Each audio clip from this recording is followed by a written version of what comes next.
রাত সকালে হাতির তাণ্ডবে নাজেহাল অবস্থা এলাকাবাসী। শনিবার সাত সকালে প্রায় 10-15টির হাতির একটি পাল প্রথমেই দেখতে পান ফালাকাটা ব্লকের জটেশ্বর 2 নম্বর গ্রাম পঞ্চায়েতের কাঁঠালবাড়ি এলাকার বাসিন্দারা। গ্রামে হাতি ঢোকার খবর নিমেষে ছড়িয়ে পড়ে এলাকায়। হাতি দেখতে ভিড় শুরু করেন এলাকার সাধারণ মানুষেরা। তবে হাতির তাণ্ডবে কোনো হতাহতের ঘটনা না ঘটলেও ক্ষতি হয়েছে জমির ফসলের।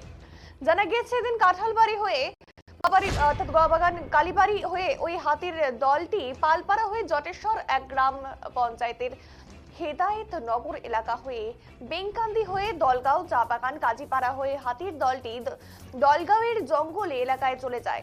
আচমকা হাতির দল গ্রামে চলে আসায় গ্রামবাসীদের মধ্যে ব্যাপক আতঙ্ক ছড়ায়। দেখুন সেই ছবি।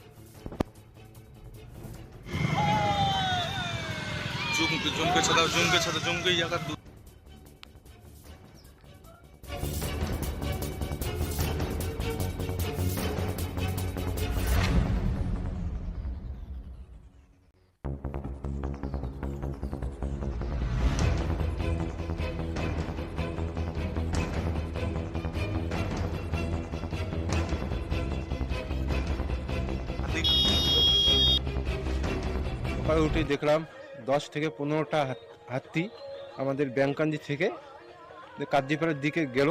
সবাই ধরনের এই 10 থেকে 15টা হাতি দেখে খুবই ধরনের হতাশ হয়ে পড়লো।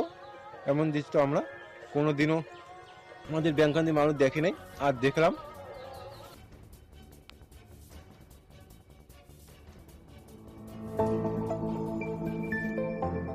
এই হচ্ছে নর্থ ইস্ট নেটওয়ার্ক। আপনারা দেখছেন ডিজিটাল বাংলা, আগে ভাগে সবার আগে।